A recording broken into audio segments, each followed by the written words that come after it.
Ahí va a llegar el gol del Arsenal. Özil. Marca Mesut Özil. Bellerín, otro defensor, otro disparo, Monreal, gol. Marca el futbolista español, marca Nacho Monreal. Pim, pam, pum. This is Arsecast Extra.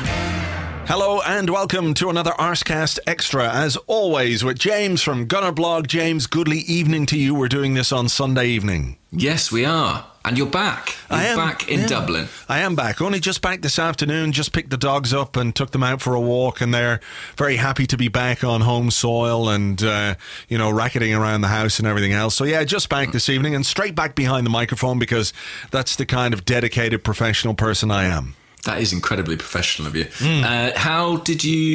Was it weird? Did you listen to the Arsecast on Friday that you weren't on?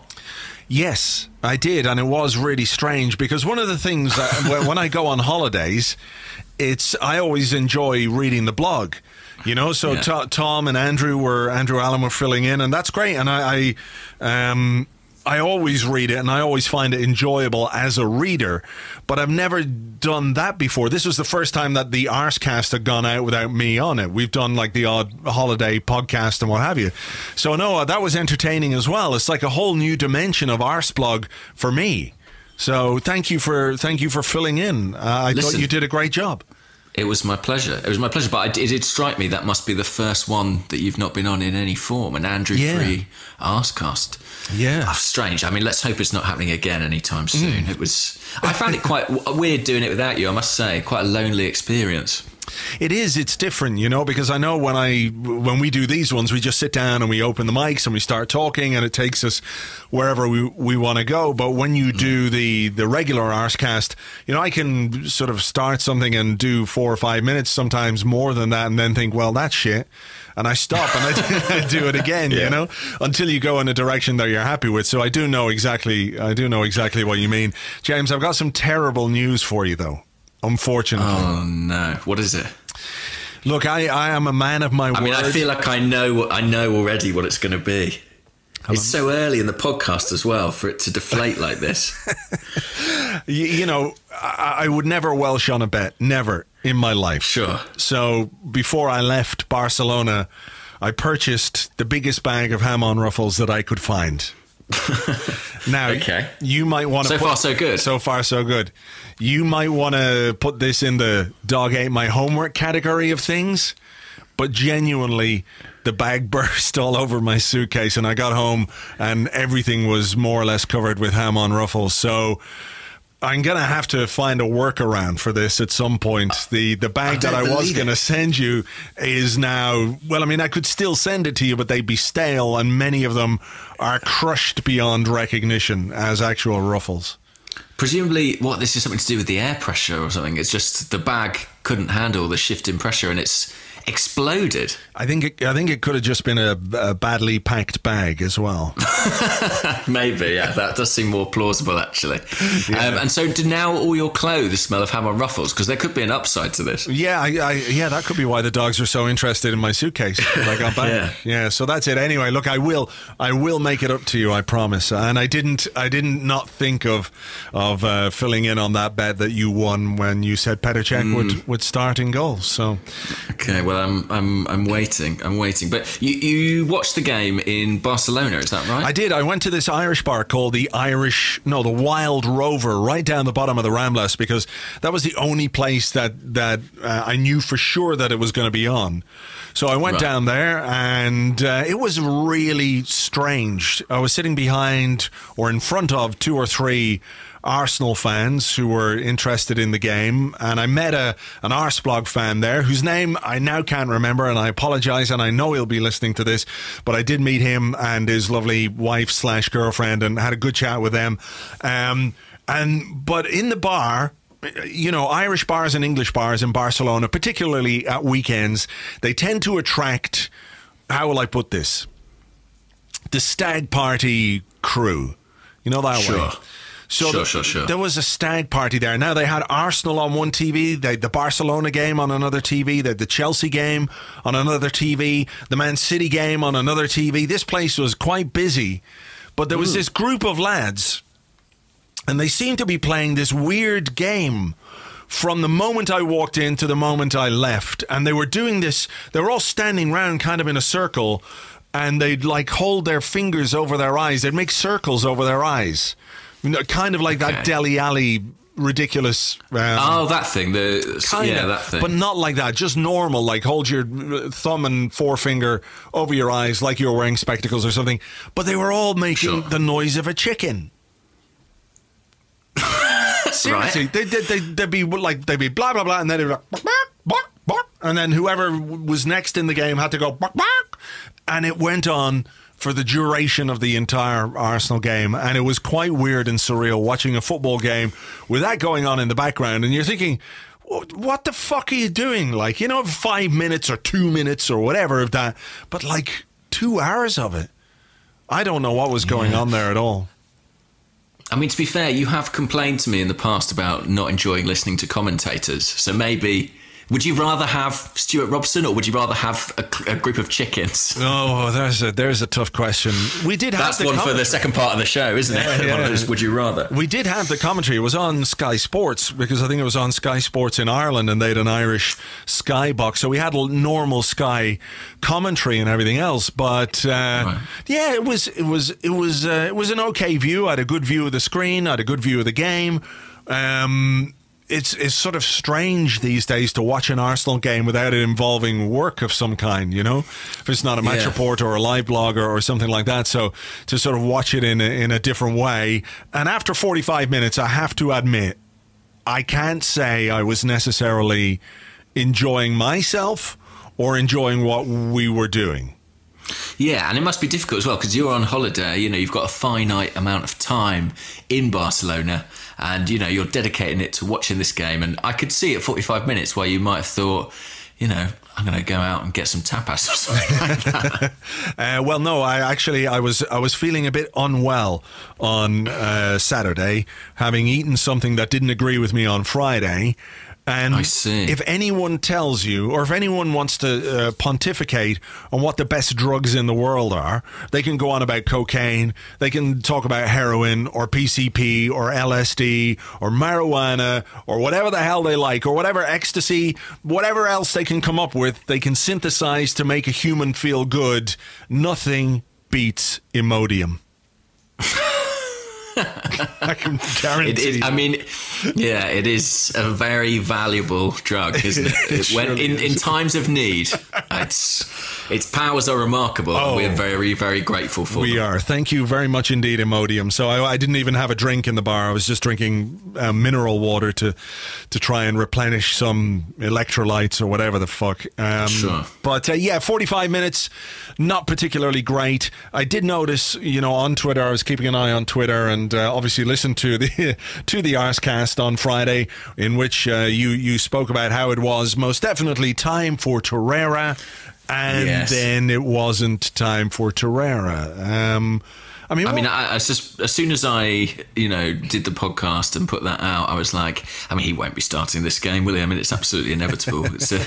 I've jinxed that well and truly. There was talk, well, not talk, it's a fact. I don't know why I dismissed it as talk, but he picked up an injury, didn't he, on international duty, a calf problem, which maybe was a factor, but it didn't look like a factor in that 45 minutes that he did play. No, it didn't. And, we spoke a couple of weeks ago, didn't we, about these early changes by Unai Emery and whether they're a manager being decisive or whether it's an indication of him getting it wrong. And, I looked at the stats and I've seen the fact that Matteo Guendouzi he completed 39 of 40 passes or whatever it was. He was very tidy in midfield. But there's no question in my mind that when Torreira came on, we were better. And it was different. And we were able to create space and to create pressure that we weren't able to create when Guendouzi was in the midfield with Xhaka. And, Guendouzi didn't do very much wrong. But I don't think you can look at that 45 minutes, at the 45 minutes in isolation and not think we were much better in the second half than we were in the first. How much of it is down to Torreira? That's the question, I guess. Yeah, other players improved, didn't they? It wasn't just Torreira coming on, I think. You know, the likes of Ramsey and Ozil and I think Aubameyang, Lacazette, the front four were much better in that half. But after the game, Unai Emery spoke about our positioning on the pitch. He seemed really keen to stress that he felt in the first half our positioning on the pitch wasn't right. And I think he spoke about it more from an attacking respect than a defensive one. What do you think he means by that, our positioning on the pitch, in terms of, because you see him on the sideline and he does a lot of pointing. He does a lot of that, you know, where he holds one finger up and another finger up just behind it. And he's sort of, you know, doing that. And he's obviously trying to get some kind of a message across to the players. But, you know, to me, watching that first half, I didn't see anything, any of the stuff that the players keep talking about and the manager keeps talking about in terms of how we want to play football. It seemed very indiscriminate in a way. We looked really uncomfortable in possession at times, and that's not something you associate normally with an Arsenal team, particularly one under Arsene Wenger. For all our failings, we were always pretty comfortable on the ball unless we were being pressed by a really, really good team. So if you're playing Man City or you're playing Barcelona, it's more difficult. But generally speaking, against somebody like Newcastle, we would take a lot of possession and we'd be comfortable in it. And it feels to me just at the moment that teams are able to make us hesitant or I don't quite know how to describe it, but we don't look as assured as we should. Yeah, I mean, I wonder if that goes right back to the goalkeeper. Maybe, you know, I mean, that's the big change that is evident in the team, the one that everyone's talked about plenty. The one thing we can really see is the fact that we're playing out from the back, and maybe that bit of nervousness, a bit of uncertainty that seems to exist between the centre halves and the goalkeeper kind of transmits itself to the rest of the team. I just thought that looking at that first half, I felt like our central midfield were fine, but they didn't control the game in any respect. Granit Xhaka is someone who can be so metronomic and so key to controlling the tempo of the football we play and helping us progress up the pitch. It didn't seem like he was sort of managing to do that. And Guendouzi, although his numbers are pretty good coming out of the game, I mean, his accuracy is really high as a percentage, I think that speaks a little bit to maybe a touch of conservatism from him in his passing. There was a few occasions where it looked like there was a slightly more ambitious ball on, and that's not something that, you know, he hasn't done in the past. We know he's got that in his locker, but I just felt like in this game they were playing it a little bit too simple at times. But it was a bad first half, and at half time, I'm sure, you know, I wasn't alone in feeling like this is sort of what I've become. This feels like one of those Arsenal away performances I've seen a lot of in the past 12 months. You know, it's just not quite coming together. And Newcastle, I think if they were better going forward, might have taken more advantage of some of the opportunities we gave them. I know they only finished the game with about 4 shots, but you know, there was a vulnerability about us in that first half. And they didn't really have the quality to exploit it. Yeah, you know what struck me during the first half was, you know, for all the talk of Arsenal's system under Unai Emery being a high press system, we were the ones being pressed rather than doing the pressing. And the press worked for Newcastle far more than it did for us, which again wasn't really that evident. You know, they did work hard and they did make it very difficult. And we know that Rafa Benitez is a coach who can set his teams out to frustrate and to negate the qualities of opposition sides. But I found it quite hard to understand what exactly we were trying to do in the first half. I couldn't see, for example, in that first half, what I saw in the Chelsea game when we came to life and when we worked dangerous positions in that first half, in particular against Chelsea, where I thought we produced some of the best attacking moments, some of the best final third combinations that we've seen so far this season. And I thought we would see a bit more of that as the season went on. And I'm not sure we quite have yet. Well, I mean, is that partly because the main combination that was beneficial to us in that game was the one between Henrik Mkhitaryan and Hector Bellerin? Yeah. And we haven't really seen that much of that since then, have we? I mean, he didn't play at Cardiff and didn't play at Newcastle. And instead, we've got Mesut Ozil playing on the right-hand side. I mean, I say playing on the right-hand side, he's sort of isn't, is he? I mean, Hector Bellerin is doing that kind of that job of, well, you've got the whole right flank to yourself. And I mean, in the first half, that made him look a bit exposed on occasion, but I mean, that's absolutely inevitable, isn't it? Yeah. And the other feeling I got when I looked at the team in the first half and really kind of throughout the game was a kind of a square peg round holes situation where too many players, you don't quite know where exactly they're supposed to be and what their role is.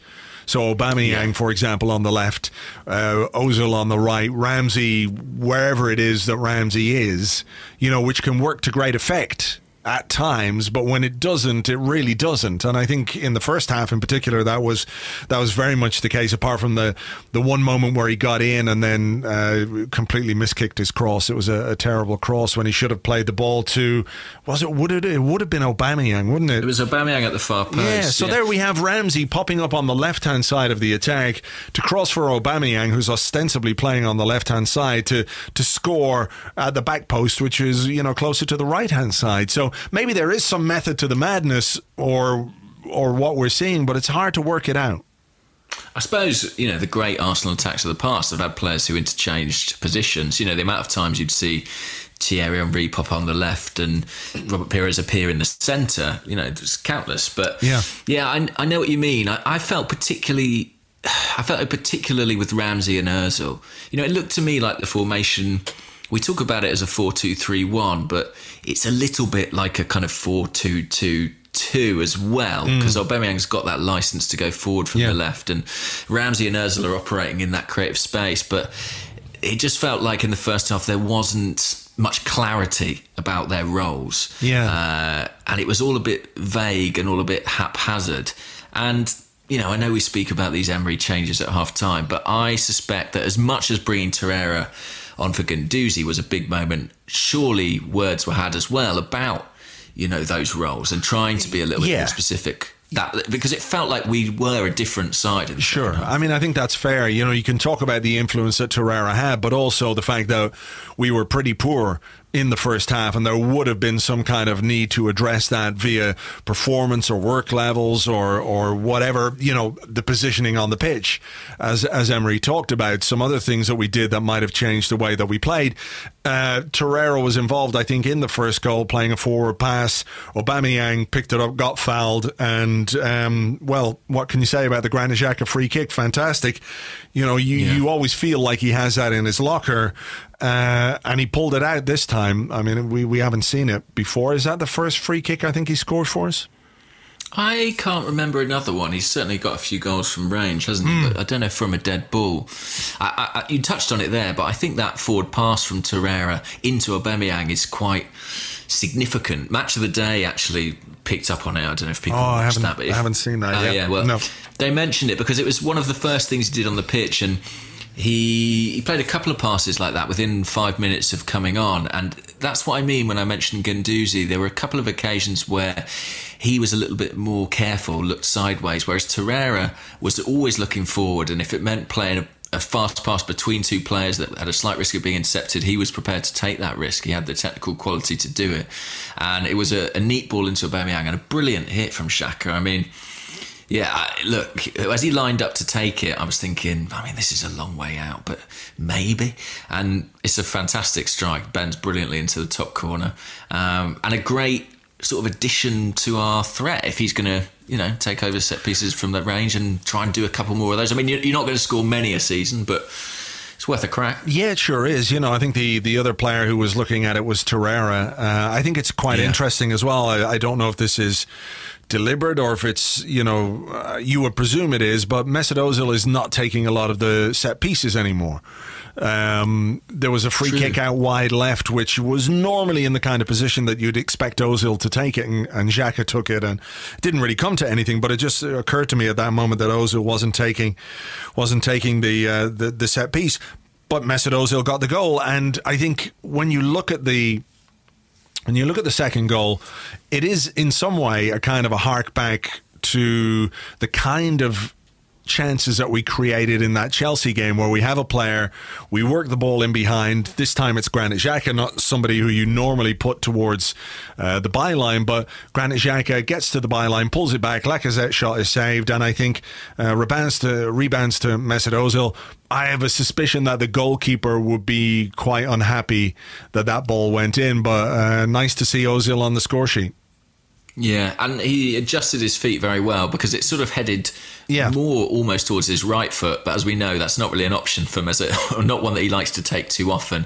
And it's quite classy the way he just sort of gives a little shuffle, adjusts his positioning to take it with his left. And I think he sort of catches the keeper off guard a bit by doing that. But I agree, he'll be a little bit disappointed. He might even be disappointed on the free kick. He almost got there, but... yeah, it's a great finish from Ozil, and nice to see him score at a stadium where he's sort of infamous for not turning up. Yeah, sure, and you feel like that's something he needs in a way, isn't it? You know, after all the spotlight, after all the talk about everything else that's gone on, you know, to get a goal, you know, every player is affected by confidence in one way or the other. We spoke about it last week, maybe, or the week before, where he doesn't look like the confident Mesut Ozil that we've seen in the past. So something that gives him a bit of a boost is not only good for him, but good for the team.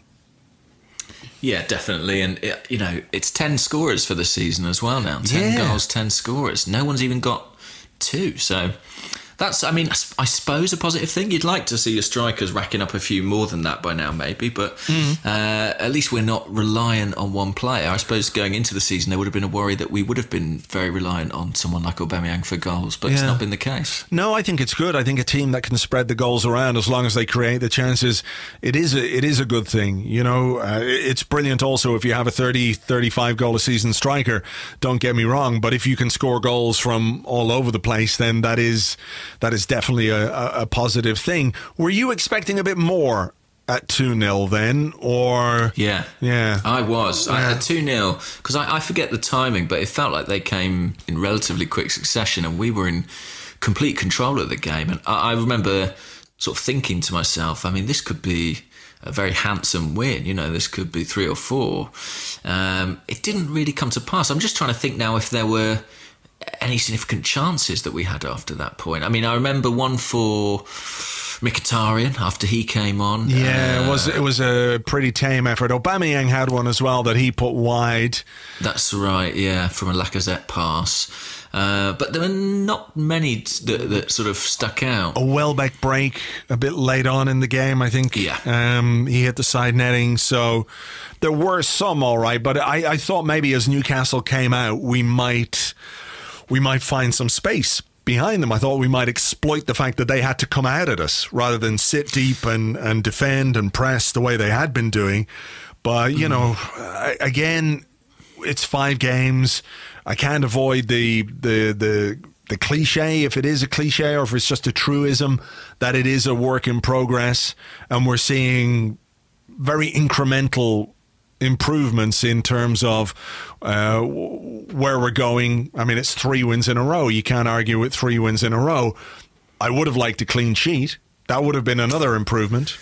I was really disappointed to concede the goal. I know, it's inconsequential in terms of the result, but we haven't got a clean sheet this season. And I think it would have been a big thing and a good thing for the defence. This was a game in which I was really the most impressed I've been by Socrates. Yes. I thought he had a strong performance. This was, I've sort of, the jury's been out for me until now. Well, it is still out. It's early in his Arsenal career, but this was the game where I was most impressed by him. He was aggressive. He showed good recovery pace on a couple of occasions, and I kind of wanted the clean sheet for him as much as anything, but it wasn't to be. Yeah. What did you think? He had a good game? Yeah, I did actually. I did. I was impressed by him as well. I think he bailed out Mustafi on one occasion, perhaps more than one occasion.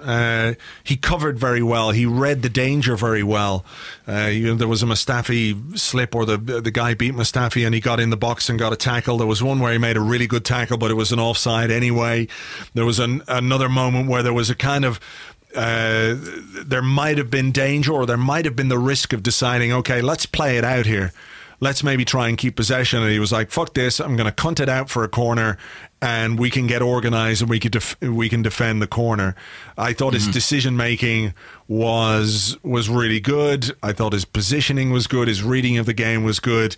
And Mustafi, I didn't think was that bad either, even though he had that just absolutely ridiculous moment where he just fell over. And there was another one where he got done way, way, way too easily down on the left-hand side. It could have been Joselu who went past him.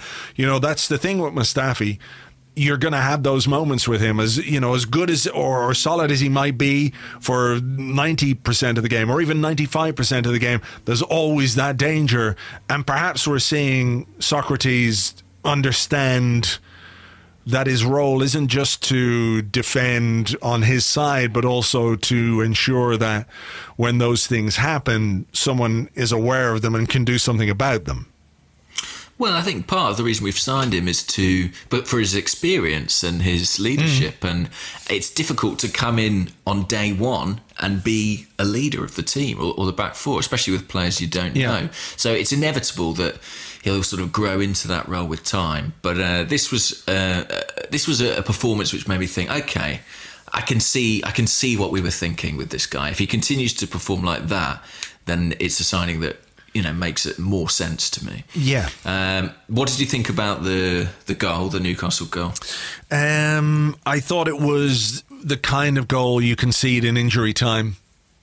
That's what it felt like. I know they'd had a chance, didn't they? They'd had a chance previously to that. Petr Cech made a really good save from a header. But this was from a corner. I watched it again today. I downloaded the game and watched it again, and I was looking to see exactly what went wrong, and it just looked to me like tired legs. We cleared a corner. Bellerin cleared the corner, got a very good header on it at the near post, headed it away. They kept the ball in. We pushed up. I have a slight suspicion, even though I haven't watched it closely enough again, that they might have been offside before the cross came in. I think it is an offside. Yeah. I mean, I've watched it a few times because there's a flick on, isn't there, before the guy on the right wing gets it. And I think if the goal had mattered more, there probably would have been a bit more attention drawn to it. But I would call it offside. And then Bellerin is sort of caught high, isn't he? I mean, I don't mean to sort of single him out. I think he's sort of exhausted, presumably, by that point, and they've got an overload of 3 on that back post. Yeah, exactly. They've also got a centre half coming in, so it's not like it was just the forwards there. They did create that overlap by keeping men upfield. I think Bellerin was slow to get back. The central defenders' positions, I guess you can't really criticise too much. It's a fantastic cross and a really good header at the back post. The guy attacked the ball very well. I think it's disappointing to concede, because I think we could have done with the clean sheet. Not only the defence, I think Petr Cech could do with the clean sheet as well. Yeah. What he's having to contend with at times, with the ball coming back to him in ways that aren't necessarily comfortable. I know there was that moment, wasn't there, in the first half, where he played the ball out, it went out for a corner. I think it was a terrible pass back to him from Mustafi.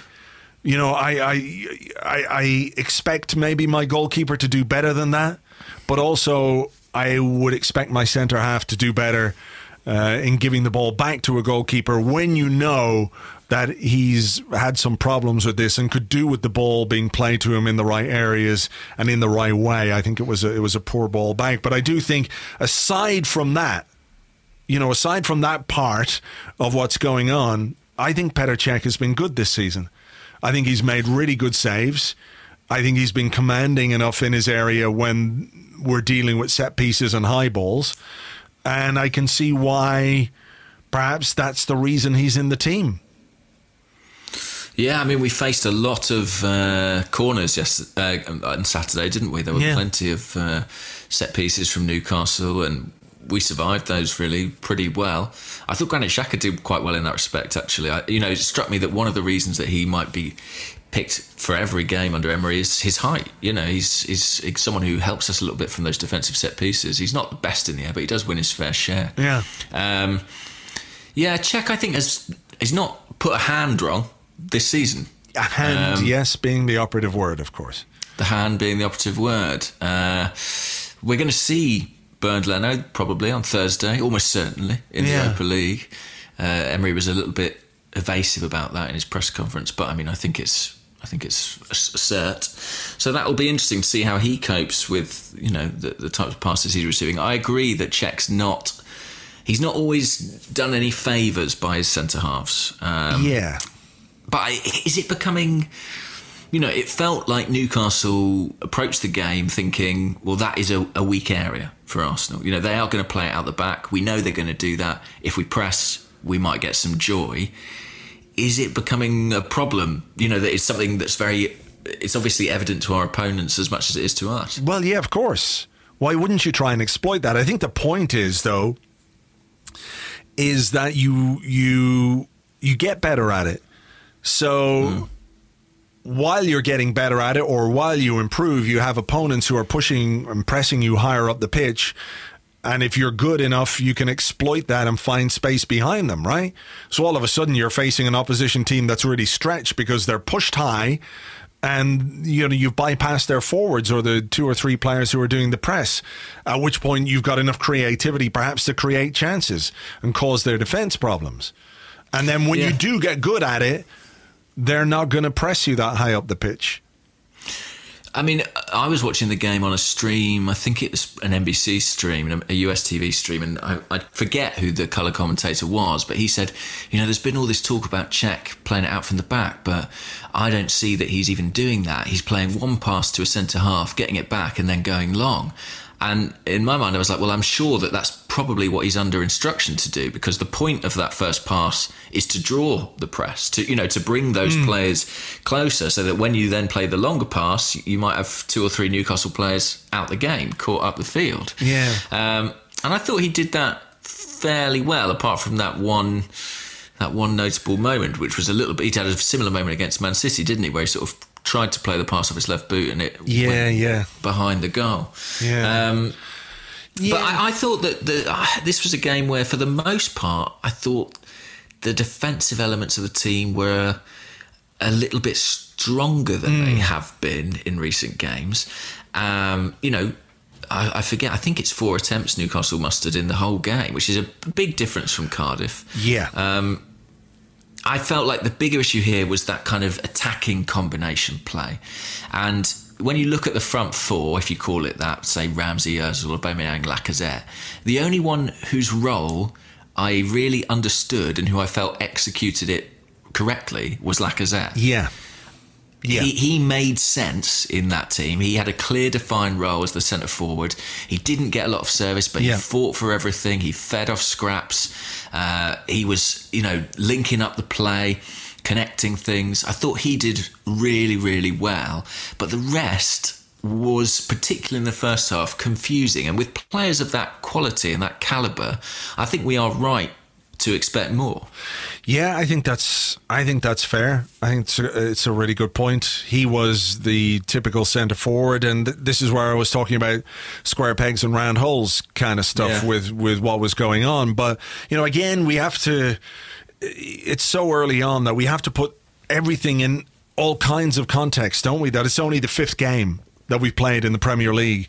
It's the first game back after an international break, where we've been away for 2 weeks, more or less. We've come back, we've gone away from home, and we've won. So we're not complaining. I'm with you. Yeah, I think we have to put all that in the context, while at the same time, bit by bit, we're trying to understand what it is that Unai Emery is trying to do with the team, with the team selections, with the players that he's got in the team, what they're supposed to be doing. It's all, not that we're running around in the dark or anything, but there's so much to try and analyse that it's, I don't know if it's, not that it's pointless, but it's very difficult, isn't it, to try and just figure everything out. It is. We don't know him.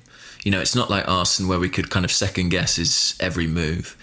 And he doesn't yet really have the ability to fully, in detail, explain exactly what's happening. We can hear him talking about positioning on the pitch, but the specificity of the language is probably still slightly beyond him. So we are playing a bit of a guessing game, trying to work out, what happened in that half-term team talk, what it is exactly that he wants out of these players. But don't get me wrong, I think you know, I understand people feeling a little bit underwhelmed maybe by our start to the season. I think there was such an appetite for change that in some ways it could only disappoint. You know, expectations were so high of what a new man could bring that it's inevitable for it to feel a little bit like, oh, okay, well, there are still problems. We're still working through it. But that's just growing pains. And, you know, you talk about winning an away game in the Premier League coming off the back of an international break. I mean, I would have killed for that at times in the second half of last season. I think it's easy to forget that, how bad it got. You know, I've no doubt that had this game been in March, we would have found a way to not win it. And we did win it. And, you know, while we're going through this process, and it's not an entirely pain-free process. I'm sure we will lose games along the way as well, where the players don't get it right. But to pick up points along the way is important, because we just can't afford to fall too far behind the likes of, you know, I mean, look at the points Chelsea are picking up. You know, who anticipated them hitting the ground running like this? So we need to stay in touch. We really do. Yeah. And then you look at what's coming up now in the next couple of weeks. I think we've 4 home games, don't we? We've 2... you wouldn't call them bankers, because no home game in the Premier League is a banker, or no game in the Premier League is a banker. And certainly, you know, given the fact that we are going through this transformation, or this process to whatever it is that Unai Emery wants, Everton and Watford have both been relatively tricky opponents down the years. So, you know, we've got those 2 games in the Premier League. But what's interesting then is obviously the Europa League and the Carabao Cup games coming up against Brentford and FC Vorskla. They're from Ukraine, aren't they? So we're going to see a bit more of the squad now with Unai Emery, and what he's going to do with the Europa League, because he surely has to make changes and involve some of the guys who haven't yet been involved, because he is going to need them in Premier League games too. Yeah, I mean, he's absolutely going to have to. We had a question about what would our Europa League team be. Do you want to chat about that now, or should we save that for part 2? Let's save that for part 2, will we? We'll do that in part 2. Is there anything else from the weekend that you want to touch on before we go into that? I mean, Spurs lost. That was good. Spurs lost. This was supposed to be, of course, the weekend that they opened their new stadium. Instead, they lost at Wembley. I think that's great for us, and obviously, you know, they're looking like maybe one of the teams. We've sort of got our fingers crossed they might be one of the top 4 teams that could be vulnerable this year. It doesn't look like Liverpool are going to be one of those teams. They looked very good. Did you see that game? No, I didn't see any of it. I haven't seen Match of the Day yet either, but I saw the results, and obviously, you know, you can just look at the results. They could have won by significantly more, actually, over the course of that match. Yeah, they missed plenty of chances, and Spurs' goal sort of came right at the death there. But yeah, pleasing to see them lose. And to be honest, you know, I had a nice Sunday today. I went and had a roast and a few drinks, and just I'm grateful for that. You know, there was a time last season where an away fixture was like, well, that's my weekend ruined. So to be able to talk about it and not feel angry and sad is just such a relief. Okay, well, there's a nice way to end part 1, and we will come back in part 2 with your questions and more right after this.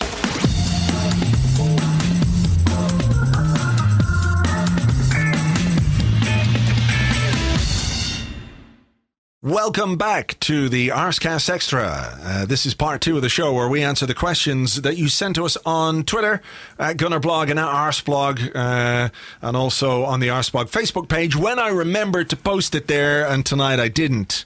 So apologies to our Facebook friends. I forgot to do that. So we're straight off Twitter tonight. So shall we get on? How worrying indeed. Shall we get on with it? Yeah, let's do it. I mean, can I go first? Yeah, by all means. Thanks. This question is from Gaz Arsenal, who's at Gaz_Arsenal. And we touched on it in the first half, but I wanted to ask you again. He says, what have you made of the much coveted high press under Emery? He says, I don't think it's been as high or as pressy as I was expecting. Am I not seeing it? Is it down to personnel? Or is Emery less aggressive with the press than Pep or Klopp? Yeah, I mean, that was something we spoke about a little bit in the first half. or in the first half. Yeah, in the first half. In the first half of the Newcastle game, I don't think we saw a great deal of it. Have you seen it much at all this season? I mean, I know what Gaz is talking about. I mean, if I think back to the City game, it was pretty clear with Ramsey, wasn't it, that he was kind of... He was leading the press, yeah, exactly. Absolutely, yeah, and that meant him playing beyond Aubameyang at times, you know, really pressing right up as the furthest man forward. Since then, it's not been massively evident. Do you think it might be more evident against teams that you have less of the ball against? In that, you know, when you dominate possession in a game, as you would normally expect Arsenal to do against West Ham, against Cardiff, against Newcastle. I'm not sure what the possession was in the end of the Newcastle game, but it feels to me like, you know, we would have had more of the ball against Newcastle, and there isn't necessarily the need to win it back as high up the pitch. I'm just going to look at the stats here. I was just going to do the very same. I mean, while you look at that, I'll just say that if we are executing the press as Emery is instructing, then it is a less aggressive version of it than the one practiced by Pep or Klopp. Because if you saw either Man City's game this weekend or Liverpool's game this weekend, you know, they are both teams who can dominate in possession, particularly City. I mean, who's better on the ball? Who has more of the ball than City? Probably nobody. But it's about the alacrity with which they win it back, you know, and their first goal against Fulham this weekend is a great example. You know, the way Fernandinho, for those who've seen it, closes down and intercepts the ball, and they kind of make a goal out of a Fulham mistake. And we don't seem to capitalise on those opportunities in the same way, but it's so early. It is so early. Yeah. You know, our sample size is so small, isn't it? And I wonder, is it a case that, you know, he's taking his time with implementing this part of the game, you know, to get some other parts of our game right. But I don't know what those parts are either. You know, we talked about possession in the first half, in particular against Newcastle, and how uncomfortable we looked. You know, we ended up with 63% possession to 36% possession. 84% pass success rate to Newcastle's 66% pass success rate. So we're clearly doing something right in that sense. When the opposition has the ball, we can win it back. And when they have the ball, we're pressuring them into making more loose passes. But it doesn't feel to me like a genuine feature of the way we're playing. But then if you were to ask me what is a genuine feature of the way we're playing, I would also say I don't quite know. I just feel like he's, not that he's making it up as he goes along or anything like that. I don't think it's anything as silly as that, but just the fact that he is making halftime changes, you know, it does speak to me of him trying something and then deciding it isn't working. And you know, I'm all for the decisiveness of making a change, particularly when you bring on someone like Torreira, who did have an impact against Newcastle. But it feels to me like he's feeling his way around the squad and who's capable of doing what he wants once we know what that is. Which we don't. Is the reason that the character of the team is so difficult to discern that what you've got is a team being asked to play in a certain way, full of personnel who perhaps aren't ideal to do that. So you end up with a kind of halfway house, which isn't the full realisation of Emery's vision. Yeah, like, I mean, I don't think when you're playing players out of position that you can really expect them to function as well as they should. You know, like if you were going to play a really high-pressing game, would you have Aubameyang on the left? And would you play Ozil on the right? Would you play Ramsey as the 10? Or would you have Ozil in the team? Yeah, I don't know. Yeah. Or would you have more functional players who are more athletic, perhaps, or who are more capable of doing the running that you need to play that way? I don't know. I mean, do you feel like it's a case that he is trying to get his best players, or what he perceives as his best players, to play in the way that he wants? Or is he just trying to get those players into the team and slightly tweak the system around them? Because it seems more like the latter to me at the moment. Maybe he's compromising because he knows, well, he doesn't know, but he feels he has to play Ozil, he has to play Aubameyang. But both players are ostensibly playing out of position at the moment. And I don't think either player is, the ideal player for Emery. For if he said, I'm going to pick my team, it's 4-2-3-1. This is my idea of what the wide players in that system look like. Yeah, I don't think it looks like either of those two players. I think probably the closest player it looks like is Mkhitaryan. Yeah, or Iwobi potentially. Well, Iwobi was the one I was thinking of. Yeah. But he has, faded out of the picture, hasn't he? Somewhat. Yeah. I think we just have to step back and give it a bit more time, and then we can try and figure out what's going on in another 5 games or another 5 games after that. So we'll wait and see. But I do take the point about the press. I don't really think it's a significant feature of the way we're playing right now. Maybe it will be. But we'll wait and see. Matthew Celentano wants to know, or he says anyway, I'm less worried about Aubameyang's lack of goals and more worried about his apparent inability to keep the ball. His touch and passing have looked off so far this season. How do we get the best out of him? He did have a few sticky moments, I thought, against Newcastle, where he didn't look massively comfortable with the ball. What I would say is that I felt like there were 3 occasions where potentially he might have scored. So there was one in the first half where there was a good move. It was sort of our only really... it was one of 2 good moves in the first half. And the way it happened was, I think Ramsey played a ball into Lacazette on the halfway line. He knocked it off for Ozil, and he played a through ball that Aubameyang got onto with a diagonal run. Do you remember that one? Yeah. And, he almost kind of got away. I can't remember actually how that move ended, but he got in behind at any rate. Then there was the one where Ramsey went down the left and should have squared the ball, so Aubameyang at the back post, but produced a terrible cross. And then there was the chance he had in the second half where Lacazette played it across the box and he kind of screwed it wide with a cross shot from the left-hand corner of the box. So for all my concerns about Aubameyang and about him playing on the left-hand side, it's not as if there weren't glimpses of opportunities for him in this game.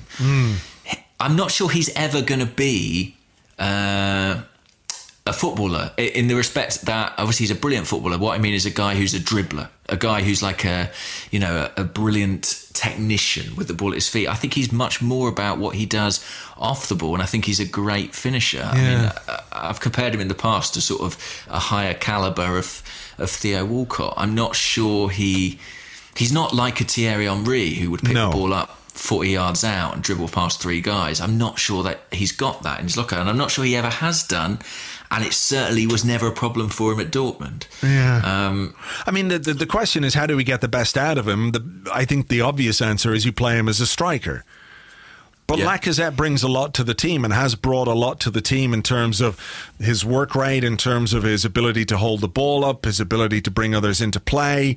I think he's put in 2 really good performances in the last couple of games. And when he came on as substitute, apart from that moment in the Chelsea game, which didn't really work out, I think it cost us the goal. I think he's been really good. So he's sort of, he's earned his place there, but I don't know. I think the obvious answer to the Aubameyang thing is you play him as a forward. So is it a case that if Lacazette has played himself into the centre forward position, he needs to play, and maybe you sacrifice Aubameyang to play somebody more suitable to that left-hand side, whether it's Mkhitaryan or whether it's Iwobi, but then you're in a position where you've just spent £55 million on a top striker and you're playing him. Well, you're not playing him. It's a weird situation. I find the thing kind of weird. Yeah, and he's a big personality around the club and a big figure in the dressing room. And Emery, maybe he's sensitive to those things. Maybe he knows where he wants to nail his colours to an extent, and maybe dropping Aubameyang isn't a smart move for him. Well, I think if it had to be one, if you were saying you've got to play one of Lacazette or Aubameyang, and you're picking the team tomorrow, I think there's a genuine conundrum there. I mean, I think it would be very difficult to leave Lacazette out, given the way that he links the play. Yeah. I just don't think Aubameyang has ever quite really done that at Arsenal, and I'm not sure that is his game. Yeah, well, that's the thing. I don't think it is his game. So if you're not going to play in a way that suits him, then Lacazette is your choice. But maybe when you have a player like that, with that kind of goal-scoring record, you need to adapt to him a little bit as well. It is a difficult situation, and he clearly was not that impressed at being substituted. And it was something Emery addressed after the game. He said, well, said what any manager would say. What player does want to be substituted? I want them to be angry.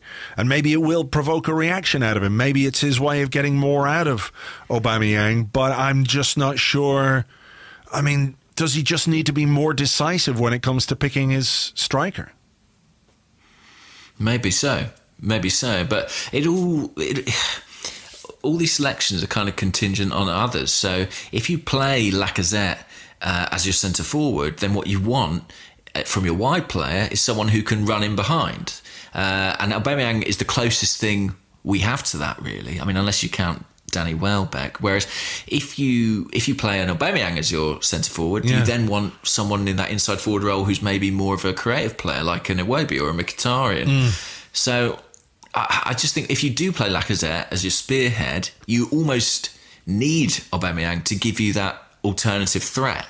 But it doesn't maybe suit him the best. It's a real tricky thing, and it's a consequence of Arsenal basically buying two £50 million centre forwards who have very different styles in the space of 6 months. Yeah, and only playing one up front at any one time. Like if you're playing two strikers, if this was the old days, if this was a 4-4-2 era, and we had Lacazette and Aubameyang, we would not be in any happy time. days. Yeah. Because you've got. Well, some would say the 4-4-2 era is coming back. I mean, there are plenty of teams in Europe playing a 4-4-2. There are plenty of systems Emery could play that enable him to have two central strikers. Yeah, there are. But it doesn't appear to be on the agenda, does it? No, doesn't appear to be on the agenda. Well, look, I think it's something that will work itself out in time over the course of the season. We will see how this one goes. But, I can understand the frustration of Aubameyang.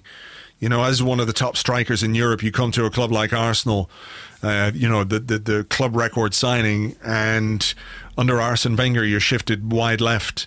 And under Unai Emery, you're shifted wide left as well. Now, maybe it's up to him to do more, but, it's that balance thing again. Are you going to get the best performances out of a central defender if you play him at right back? You're not. He can do a job. You're not going to get the best out of him. Slightly different as a forward, I know, but there you go.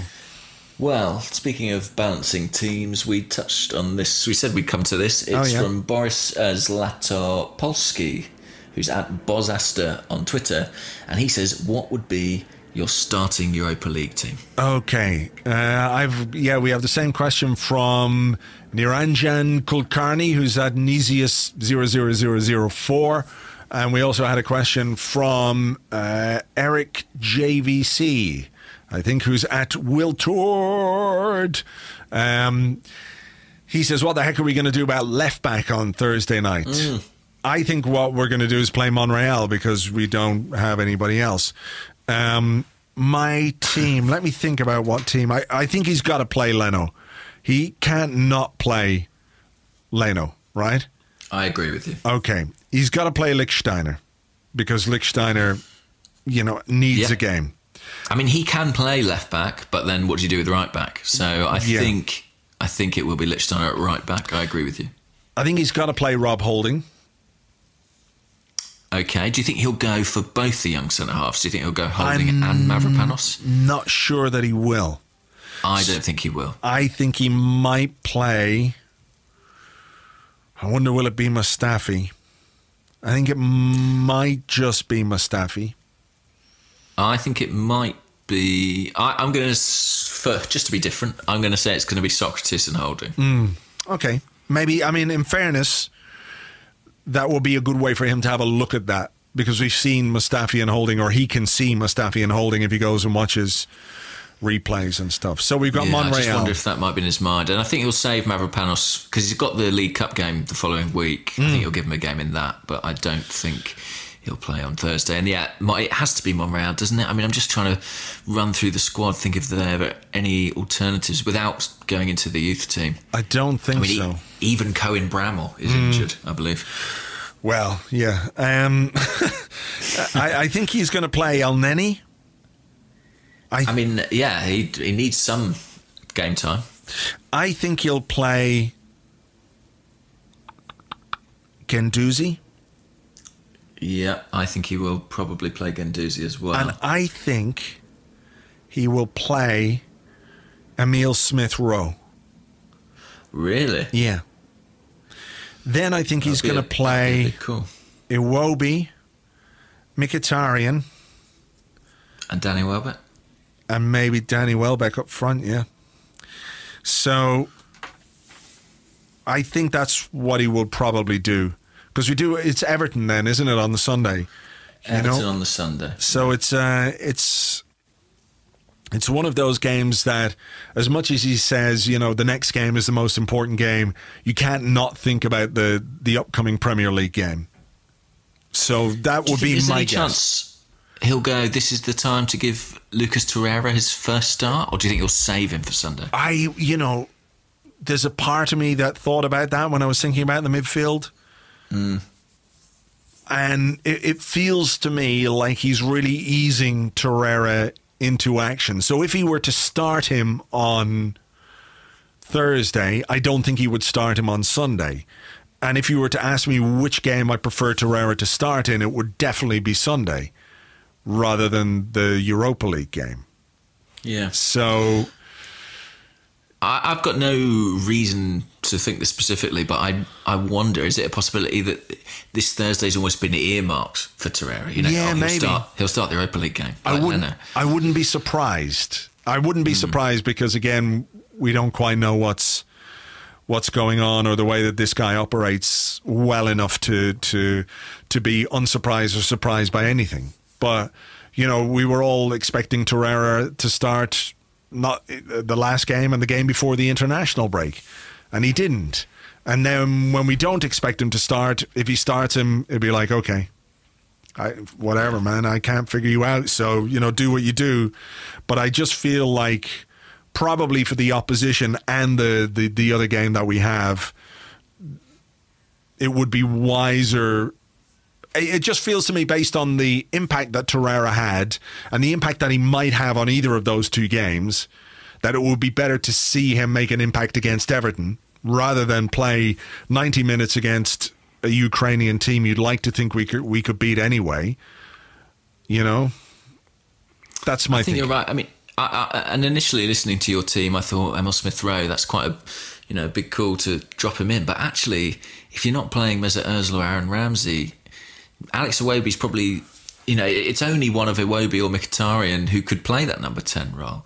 So Emile Smith-Rowe, I think, has got a really good chance. And by all accounts, he was outstanding. I know it was only, Coventry reserves the other day, but he had a great pre-season. So I would be excited to see him if it does come to that. I was just wondering... Was it Coventry reserve? This is the Checkatrade trophy, right? So it's not really reserves, is it? Well, they've rested a lot of their first team, apparently. Okay. But what was I going to say? Do you think with Aubameyang having just the one goal this season and maybe struggling a bit for confidence and coming off early against Newcastle, do you think there's any chance that Emery will go, look, this is a game he might be able to get a couple of goals and he'll be off and running? Do you think he could put one of the big strikers in for this one? Maybe. I mean, he could play Iwobi where Smith-Rowe would play and bring Welbeck in as one of the wide guys with Mkhitaryan and play Aubameyang up front. Yeah, that's maybe. Another option. It is another option, but I think you've got to look at these games as ways of Welbeck pushing for a start. Mkhitaryan, he's got to get them involved because this is a long season and we are going to need them in Premier League, not just Europa League. So I think he probably has to manage that part of the game or those players as much as he's managing the Premier League players, if you like. Not to set them apart that much. So I would be a little bit surprised if he played Aubameyang. I can see your logic, but I would be surprised.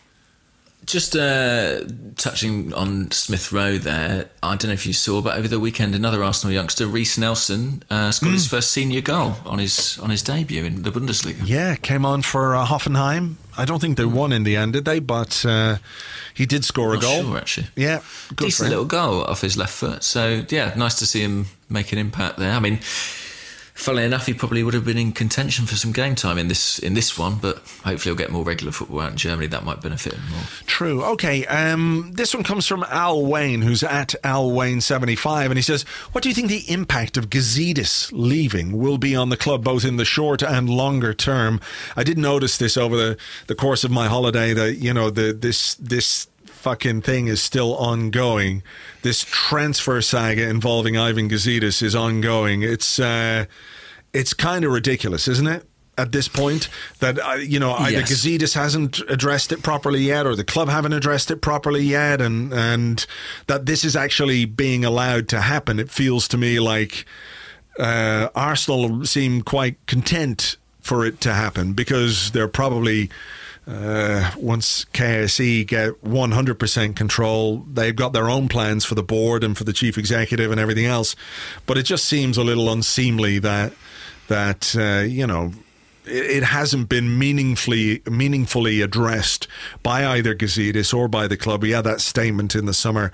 My information a few weeks ago was that he was definitely going to be leaving. I think there's probably some factors behind the scenes that are complicating the timing of the departure rather than the departure itself. So... yeah, I mean, the stories while you've been away have suggested that it is closer to happening. I mean, it is annoying. And it is frustrating to see Emery having to talk about it in his press conferences and things like that. But what I would say is, during the transfer window, Gazidis had made himself such a big visible figure that it felt maybe like more of a loss. But now the season has started, I don't know if it's just that Arsenal fans have grown a little bit tired of the story, but it feels like people are a bit more relaxed about the prospect now. I know you were never particularly distraught, but to put it lightly. But yeah, I do wonder if now that like actual football is happening, people are a bit more chilled out about the possibility of one of the suits going. Do you know what I mean? Yeah.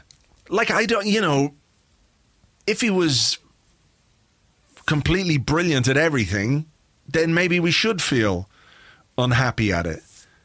But no, I just can't get that. There was an interesting thread from Swiss Ramble, wasn't there? Did you see this? I saw that, yeah.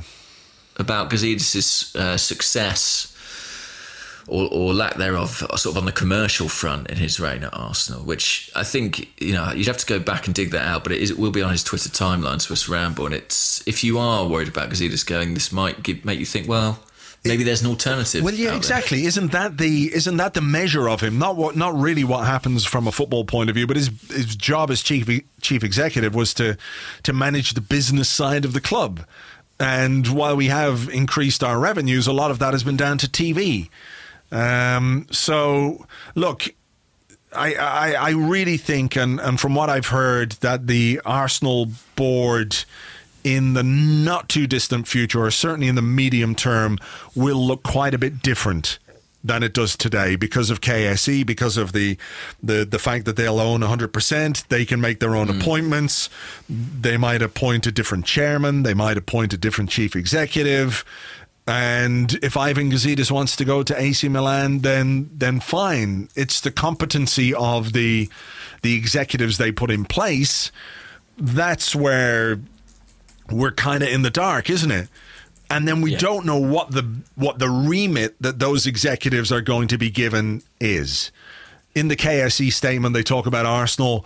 They want Arsenal to compete for the Premier League and for the Champions League consistently. But they've got to show that. It's down to KSE to show that that's what they really want for this club.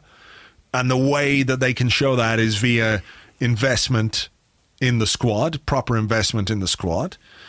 And until we see greater evidence of their willingness to do that, you have to wonder, does it really matter who the chief executive is?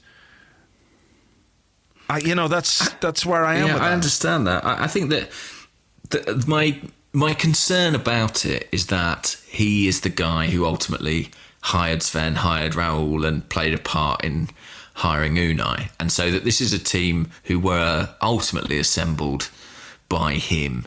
And I just worry, if a chief executive comes in who doesn't gel with those people, do you end up in a bit of a sticky situation? Yeah. That's my worry. Sure. Sure. But then, these guys, Sven and Raul, they're not even a year at the club, really. We're still sort of scratching around in the dark a little bit about what exactly we kind of know what their roles are and what they're supposed to do, but we don't have a lot to judge the quality of their work on yet, right? It takes maybe 2 or 3 transfer windows at least. I was going to say seasons, but maybe it is seasons before you can really judge the work that those guys are doing. Because a player comes out, and we all love a signing. When a signing happens, we all love the signing at the start. And then after a while, we go, actually, that guy, he's not that good. Maybe he's not as good as we would have liked him to be. And that guy, he's definitely not that good.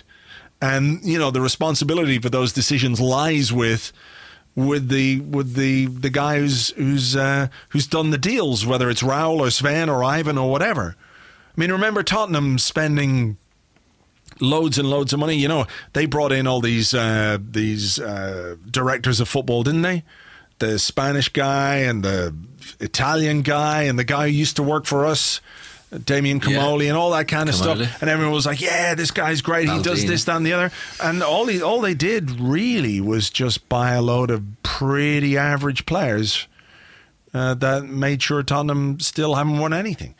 So I'm just sort of whatever. If there's going to be changes, I'm all right with a change. But I feel like the whole situation is bollocks. I feel kind of outraged that we're being drawn into a transfer saga over Ivan Gazidis. Yeah. Yeah, I know what you mean. The guy who talks a lot, talks very well, but when you look at the proof of his particular pudding, there's no pudding. Or there's no one else at Arsenal beyond Gazidis who would come out and clear this up. It's on the owners now. It's on the owners to sort this out. Yeah. Yeah. But as you said, maybe it's in their interests for it to sort of drag out and have this slightly odd. I think there's a weird clause in Gazidis' contract. Maybe it's not a weird clause. Maybe it's a standard clause. I don't really do contract law and I don't understand big business particularly well. But, he has to give 12 months notice unless there's a change in the structure or the ownership structure of the club, which you would imagine KSE taking 100% control is absolutely a change in the structure of the club, which might then free him from that 12 months of obligation, of a notice period. And it might well mean Arsenal don't put him on any kind of gardening leave. It might be that's causing the problem and the delay, and everyone's saying nothing because there's nothing to say until it happens. So it's not helpful though, is it? It's not helpful because you want the person at the helm of the club to be focused on leading the club forward. I mean, you want them to already be working on the January transfer window, realistically, don't you? Yeah. But it feels like we've got a man there who knows he's off. So it is uncomfortable. It is an uncomfortable fit for the time being. We had a couple of questions about the January transfer window. I know it's very early for that. It is. But this one, I've done it again. It's Gaz Arsenal again. He's 2 questions in 1 week. Gaz, you're a lucky man. Gaz says, is selling Ramsey in January more palatable, having seen the first 5 games under Emery, than it was in pre-season, given how unbalanced we look? Yes. Short answer from you. It is, yeah. I mean, I think it is. Simply because I find it hard to see exactly how he and Ozil work together in the same team. One guy has got a long contract, and the other guy is unwilling to sign a new contract. And that's the reality of the situation that we have with those two players. So Ramsey being sold is more palatable in January based on what we've seen from Emery. Now, in 5 games' time, James, we could be sitting here and the idea of selling Ramsey is absurd. Yeah. Because shit changes very quickly in football, and Ramsey could have a couple of great games and we'd all be thinking, wow, we'd be lunatics. Why can't we keep him? This is crazy. Arsenal are terrible at managing their contracts, which they are, by the way. But right now, at this moment in time, based on what we've seen from the first 5 games, if a big offer came in for Ramsey in January, I'd say go for it. You know, and I like Aaron Ramsey, and people give me a lot of stick for, even this weekend, I thought it was great. Andrew Allen did the player ratings on Arseblog News, and there was a guy in the comments going, "Oh God, Arseblog, you always give Aaron Ramsey a much higher, mark than he should get." It's not even me, but I like Ramsey. But if the chance came to get a good amount of money in for him and reinvest, perhaps in a player that might suit the system better, I would be okay with it. Yeah, and I tell you what, George Bushell, who's at that guy George B, asked about the January transfer window. Cheeky move for Zaha in January? ? And I'll bang that drum. I will bang that drum for Wilfried Zaha. Yeah, I would. I don't know if you haven't seen much of the day, but his goal he scores this weekend is unbelievably good. Is it? And yeah, like he just picks up on the left-hand side, beats a couple of players, bends it in the far corner, and then they kicked him all day. It was Huddersfield. Okay. And I just think, when I look at our attack and I look at the qualities we do have and the ones we don't, I think we could afford to lose a player like Ramsey if it meant gaining a player like Zaha. Someone with real dribbling ability and, the quality to go to the line and speed. I mean, he would cost you more money than we would pay, but... Didn't he just sign a new deal? He did sign one in the summer, but apparently it's sort of on the understanding that he will go sometime in the next 12 months. Okay, I'm going to try and find the goal here. Oh yeah, see if you can. It's a great goal. Hang on, here it is. تصل إلى جوردان آيو. تاني زاها. تاني زاها بيعدي. شوف الأداء. يا ولد الله.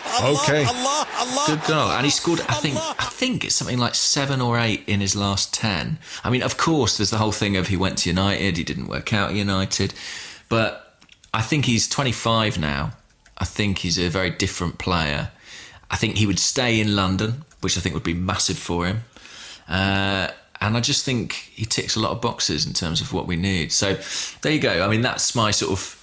If you're going to lose a player like Ramsey, I think you've got to bring in someone else good. And I think that's quite telling, isn't it? That you wouldn't replace Ramsey like for like. You'd want something different, I think. Yeah. I'd forgotten completely he went to Manchester United. Yeah. We were in for him at that time, weren't we? And then backed off. He went to United. It didn't pan out at all. I think Fergie signed him and then quit, essentially. So, because I think he signed in January to join at the end of the season, and then he never really got anywhere under David Moyes and went back to Palace and has subsequently blossomed. But yeah, I mean, he's a player that does divide opinion. But he does look good, all right. But it feels to me like Zaha might be more of a replacement in the squad for someone like Danny Welbeck than Aaron Ramsey. Maybe, but I suppose what I'm saying is that if you've got Ramsey and Ozil and you have to lose Ramsey, I think what we're talking about is maybe it's Ozil who takes over in that respect. And what we don't have in the squad is what I would call proper wingers, let's say. Yeah, but do we play with proper wingers? Yeah, I don't know. Maybe Emery doesn't. I mean, if you look back historically at his teams, it'd be interesting to know. I mean... I think it was he who sold Lucas Moura from PSG to Tottenham. And Lucas Moura is a classic winger. Yeah. And I don't know how often Emery's sides have had them in. Yeah. Okay, well, look, we'll see. Here's a question from Matt Tibbetts, who's at Magic Sam. He says, what's the thing you're enjoying most about our new era and enjoying least? What am I enjoying most and what am I enjoying least? I think... This is quite a bad answer, so apologies in advance. But I think the thing I am enjoying most is the novelty, is the not knowing, the fact that every game is kind of an education in that respect. You know, you find out stuff about the team, the manager, the way we're playing.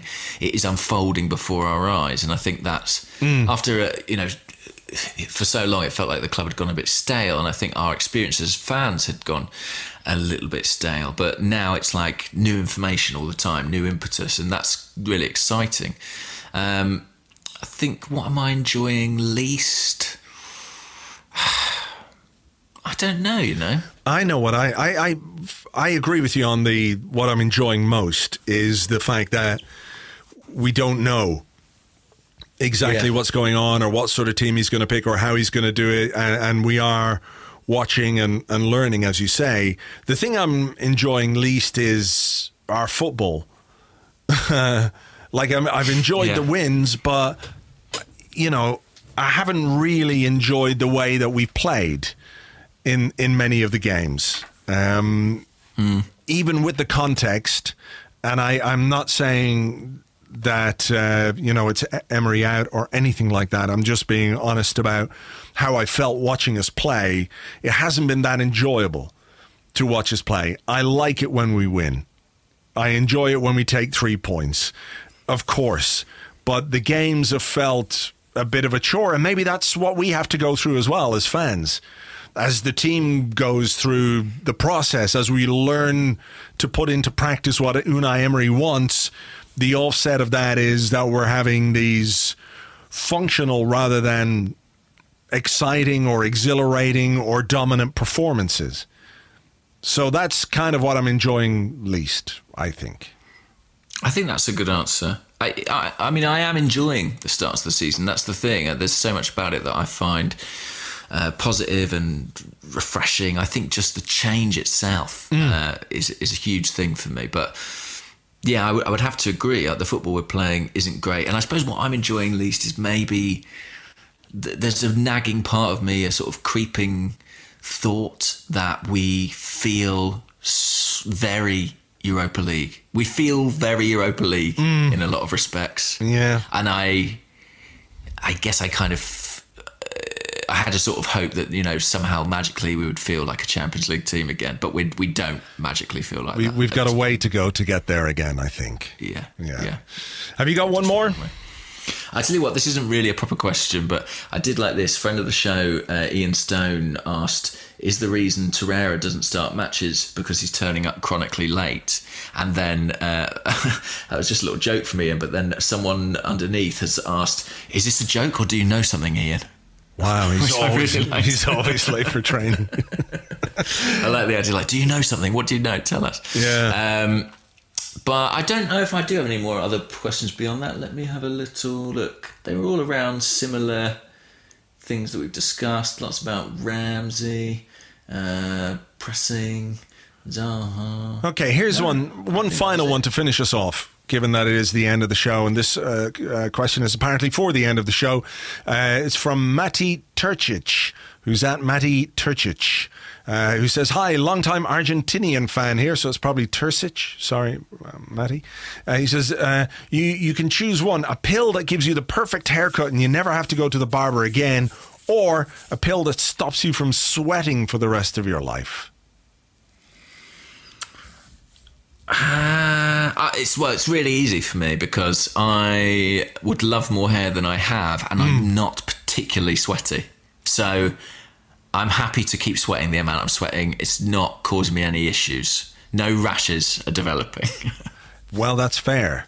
That's fair. I mean, that's how I know I'm eating something spicy. The top of my head starts to sweat, yeah. I mean, I'm not saying I never sweat. I mean, I think that would be dangerous. But I just, you would be a pig. To keep cool.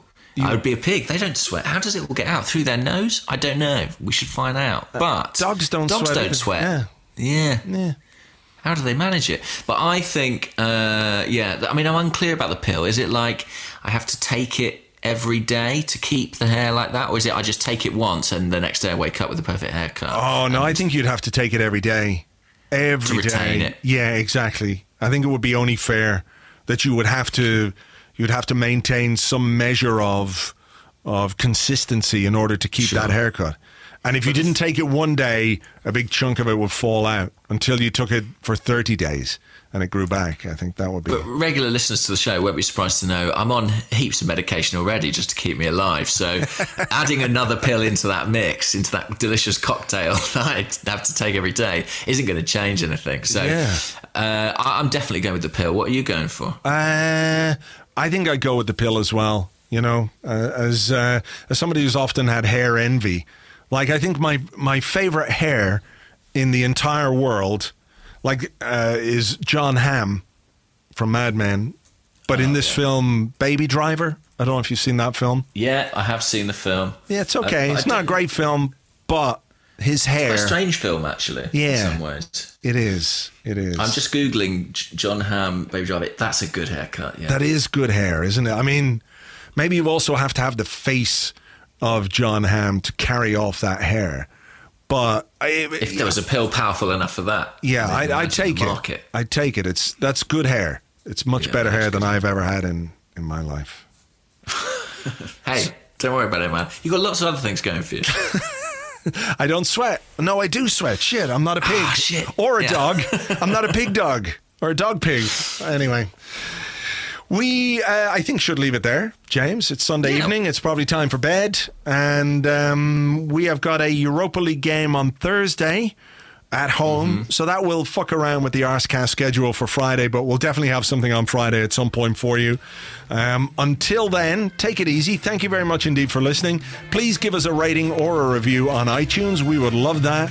And we'll catch you on the next one. Bye-bye.